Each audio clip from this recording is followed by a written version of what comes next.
Hello student, मैं S N Prajapati SMP knowledge point के इस वीडियो में आपका स्वागत करता हूं। स्टूडेंट, आज के इस वीडियो में हम लोग देखेंगे अध्याय 4 समतल में गति पर आधारित न्यूमेरिकल प्रॉब्लम। तो सबसे पहले आते हैं क्वेश्चन नंबर 4.1 पर। और स्टूडेंट, अगर आप इस चैनल पर नए हैं तो बिल्कुल इस चैनल को सब्सक्राइब कर लें, क्योंकि इस चैनल पर आपको आपके कंपटीशन क्लास 11th और 12th से संबंधित समस्त वीडियो प्राप्त हो जाएंगे, जो कि आपके आगामी एग्जाम्स की दृष्टि से बहुत ही महत्वपूर्ण होंगे। तो स्टूडेंट, पहले क्वेश्चन में कह रहा है कि निम्न राशियों में से सदिश राशि तथा अदिश राशि को छांटिए। सदिश राशि आपको इसमें से बताना है कौन सी है, और अदिश राशि आपको बताना है इनमें से कौन सी है। तो दो कॉलम हम लोग बना लेते हैं इस तरह से। एक तरफ लिख लेंगे सदिश राशि, एक तरफ सदिश राशि और दूसरी तरफ अदिश राशि। अब एक एक को पढ़ते चलेंगे और देखेंगे कि कौन सदिश है उसको सदिश वाले में कर देंगे, जो अदिश रहेगा उसको अदिश वाले में कर देंगे। जैसे आयतन, आयतन आयतन क्या है? अदिश राशि, तो इसको इसमें लिख देंगे आयतन। अब द्रव्यमान क्या है? द्रव्यमान भी अदिश राशि है, तो इसको अदिश राशि वाले कॉलम में लिख देंगे। चाल, चाल भी क्या है? अदिश राशि है। अब आ गया त्वरण, तो त्वरण सदिश राशि है, इसको इसमें लिख देंगे त्वरण। घनत्व, घनत्व क्या है? अदिश राशि है, तो घनत्व को इसमें लिखेंगे अदिश राशि में। मोल संख्या अदिश राशि है, मोल संख्या पदार्थ की मात्रा नापने का इकाई है, यह अदिश राशि है। वेग क्या है? सदिश राशि है, वेग को सदिश वाले कॉलम में लिखेंगे। कोणीय आवृत्ति, कोणीय आवृत्ति भी क्या है? अदिश राशि है, इसको यहां पर लिखेंगे कोणीय आवृत्ति। और उसके बाद है विस्थापन, विस्थापन सदिश राशि है, इसको सदिश वाले कॉलम में लिखेंगे। और फिर कोणीय वेग, एंगुलर वेलोसिटी भी क्या है? वेक्टर क्वांटिटी है, इसको यहां पर लिखेंगे कोणीय वेग, एंगुलर वेलोसिटी, कोणीय वेग। तो इस तरह से स्टूडेंट आप पहले क्वेश्चन को सॉल्व कर लेंगे। अब आते हैं दूसरे क्वेश्चन पर। स्टूडेंट, क्वेश्चन नंबर 2 में कह रहा है कि निम्न राशियों में से दो अदिश राशियों को छांटिए। दो अदिश राशियों को लिखना है, तो इनमें से अदिश राशि कौन कौन सी है? अदिश राशि को छांट कर लिखना है। कह रहा है कि निम्नलिखित में से दो अदिश राशियों को छांट कर लिखिए। मतलब ये जो राशियां दी गई हैं ज्यादातर सदिश है, केवल बस इसमें दो अदिश राशि है, तो उन्हीं दो अदिश राशियों को छांट कर लिख लेना है। तो बल क्या है? वेक्टर क्वांटिटी है। एंगुलर मोमेंटम, कोणीय संवेग, ये भी क्या है? वेक्टर क्वांटिटी है। कार्य, कार्य क्या है? अदिश राशि है, तो यहां पर अदिश राशि क्या हो गया? कार्य हो गया।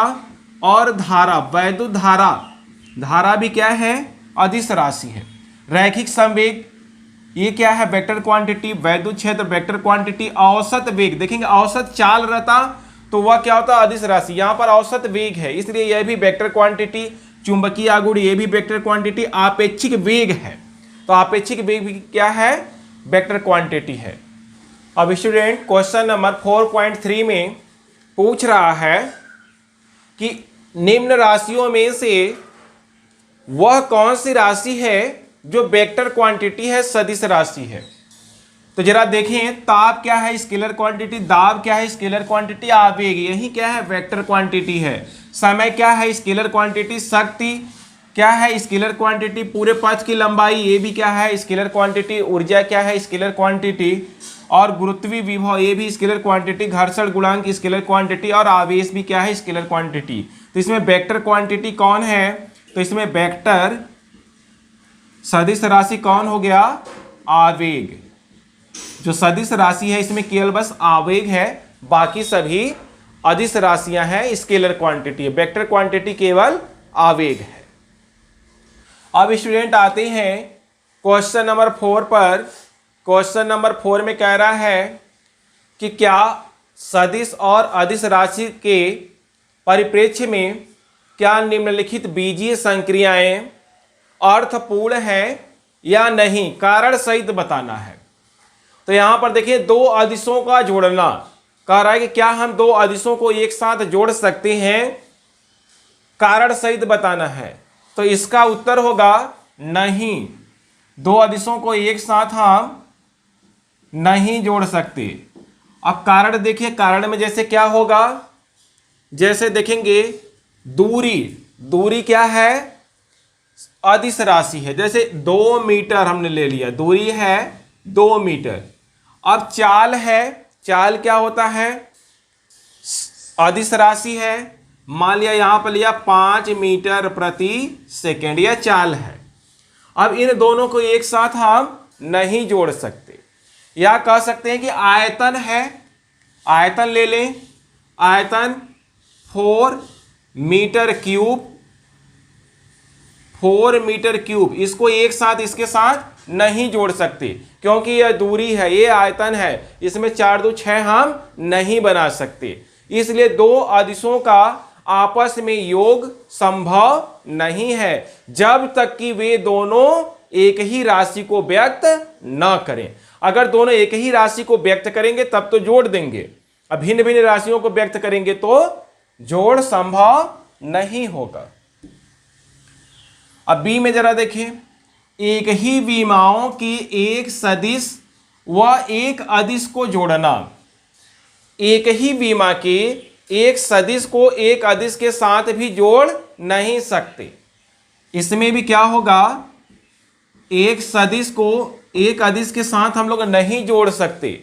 जैसे देखिए वेग है, वेग है और क्या है, चाल है। एक सदिश राशि है, एक अदिश राशि है, तो सदिश राशि को अदिश राशि के साथ हम जोड़ नहीं सकते। तीसरा कह रहा है एक सदिश को एक अदिश से गुणा, एक सदिश का एक अदिश से गुणा संभव है।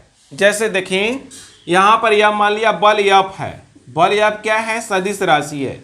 यहां पर 2 से इंटू कर लिया तो यह 2F हो गया, तो यह संभव है, अदिश का सदिश से गुणनफल संभव। जैसे यहां पर देखें मान लिया 3i प्लस 2j है, यह एक वेक्टर क्वांटिटी है, इसमें 2 से इंटू कर लें तो इस तरह से यह हो जाएगा 6i cap plus 4j cap. इस तरह से सदिश का अदिश से गुणा संभव है, तो यह क्या है, यह संभव है।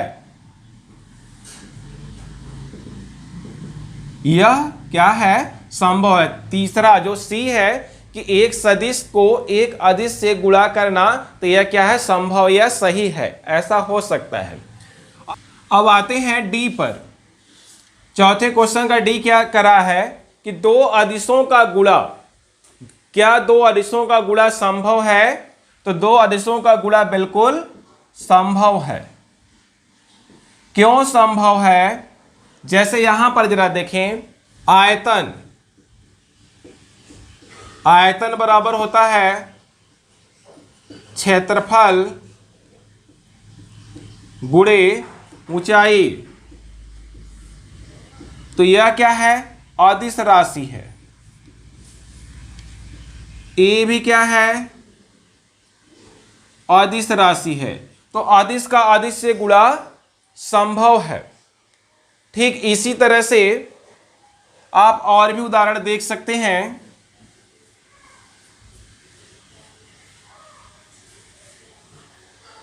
और अब आते हैं ई पर। ई में क्या कह रहा है कि दो सदिशों का जोड़ना, तो दो सदिशों को आप क्या जोड़ पाएंगे, तो दो सदिशों का योग संभव नहीं है जब तक कि वे दोनों सदिश एक ही राशि को व्यक्त न करें। जैसे देखेंगे एक सदिश राशि क्या है, बल, एक सदिश राशि क्या है, बल।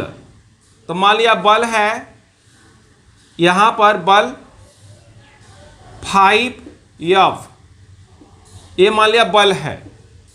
और एक सदिश राशि है विस्थापन,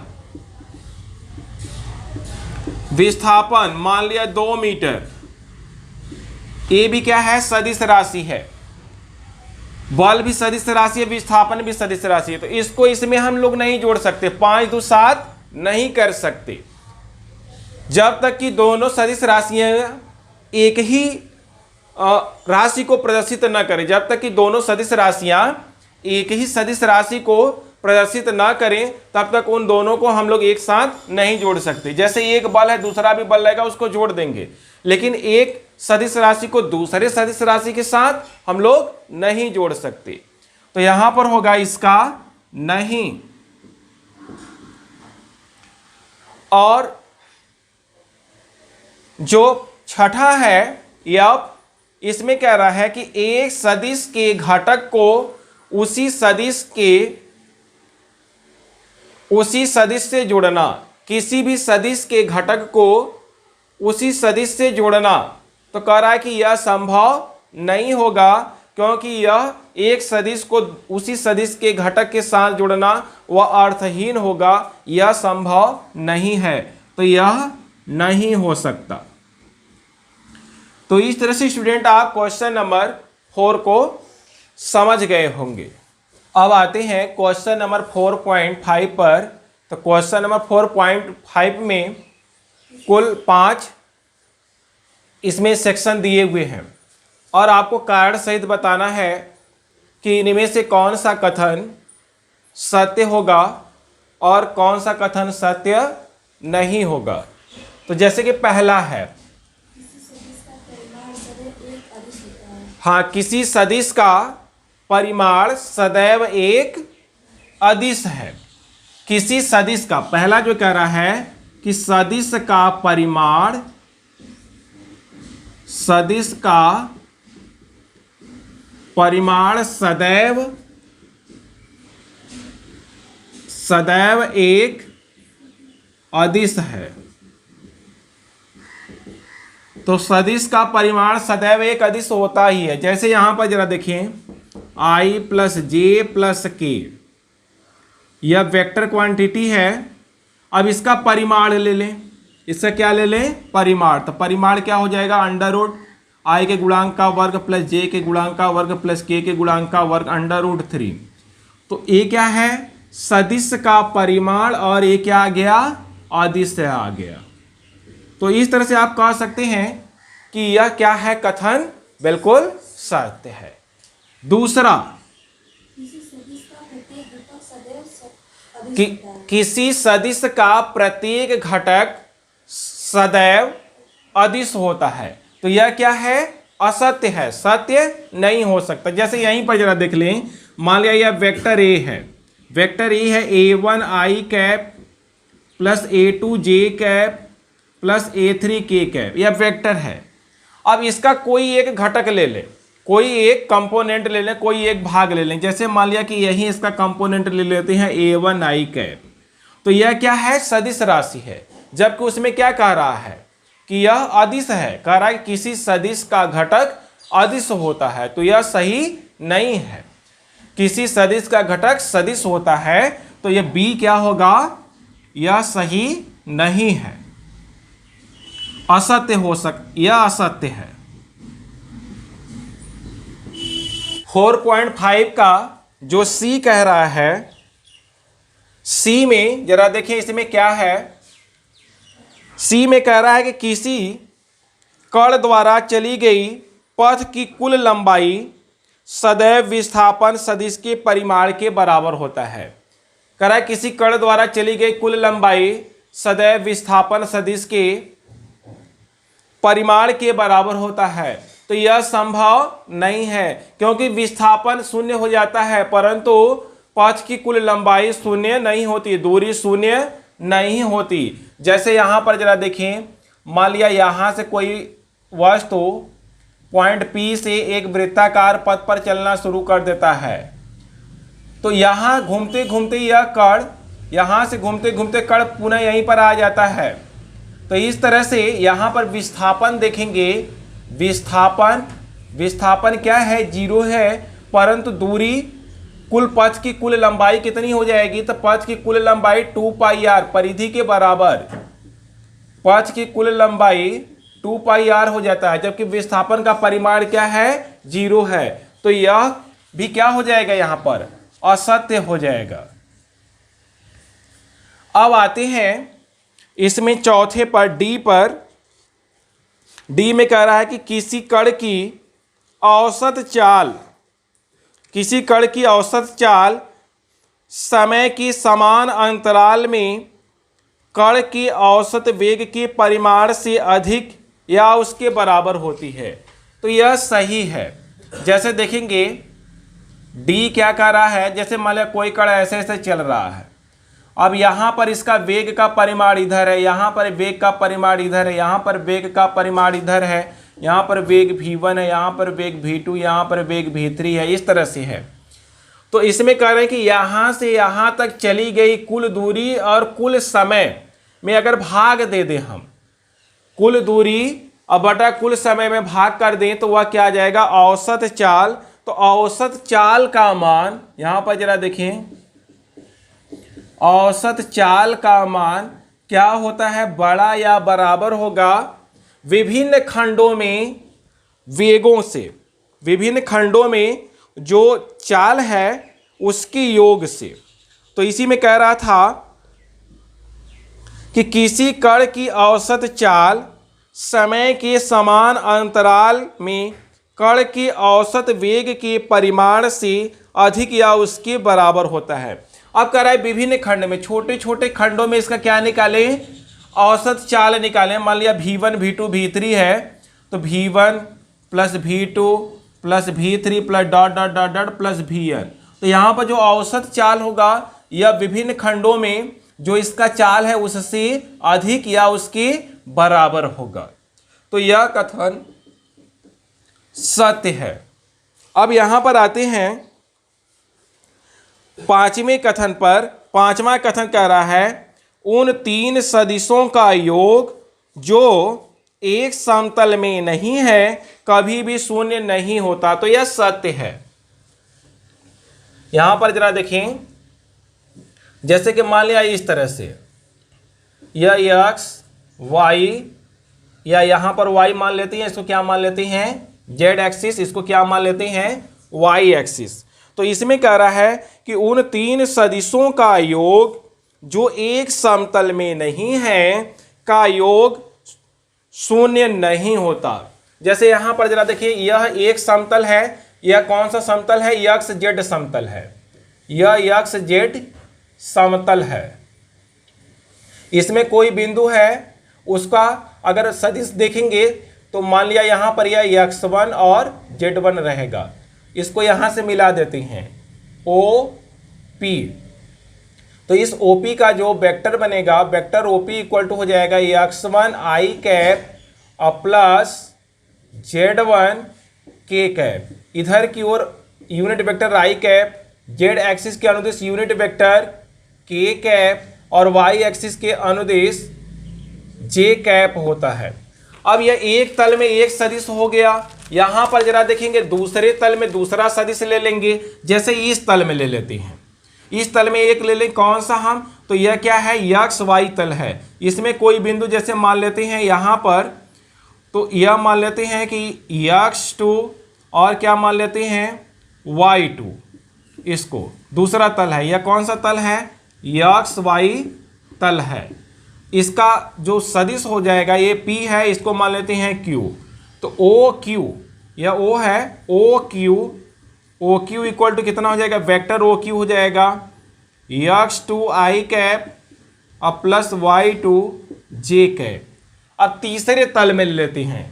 ये तल भिन्न भिन्न है, अलग अलग तल हैं। तीसरा तल कौन सा है, YZ तल है। यह YZ तल है। इसमें कोई एक बिंदु ले लेते हैं यहाँ पर और इसका कोऑर्डिनेट क्या मान लेते हैं, y3 और क्या मान लेते हैं z3, इस तरह से। तो यहाँ पर और यह बिंदु मान लेते हैं r। तो इस तरह से वेक्टर OR हो जाएगा, वेक्टर OR हो जाएगा y3 j cap plus z3 k cap. अब कह रहा है ये तीनों सदिशों का योग शून्य नहीं हो सकता। तो वास्तव में इन तीनों सदिशों को जब जोड़ेंगे तो देखेंगे ऐसे लिखेंगे, vector OP plus vector OQ और प्लस वेक्टर OR। ऐसे जब तीनों को जोड़ेंगे तो यहां पर क्या हो जाएगा, देखेंगे x1 i cap plus z1 k cap plus x2 i cap और प्लस y2 j कैप और प्लस इसी में तीसरे सदिश को जब जोड़ेंगे तो y3 j cap plus z3 k cap. तो इनका योग कह रहा है कि कभी भी शून्य नहीं हो सकता जबकि तीन सदिश भिन्न भिन्न तलों से लिए गए हों, तो उनका योग कभी भी शून्य नहीं हो सकता। जब सदिश समान तल में होंगे तो उनको जब जोड़ेंगे तो उनका योग शून्य हो सकता है, लेकिन भिन्न भिन्न तलों में अगर सदिश भिन्न भिन्न है और उनको जोड़ेंगे तो उनका योग शून्य संभव नहीं है। तो इसलिए यह कथन सत्य है।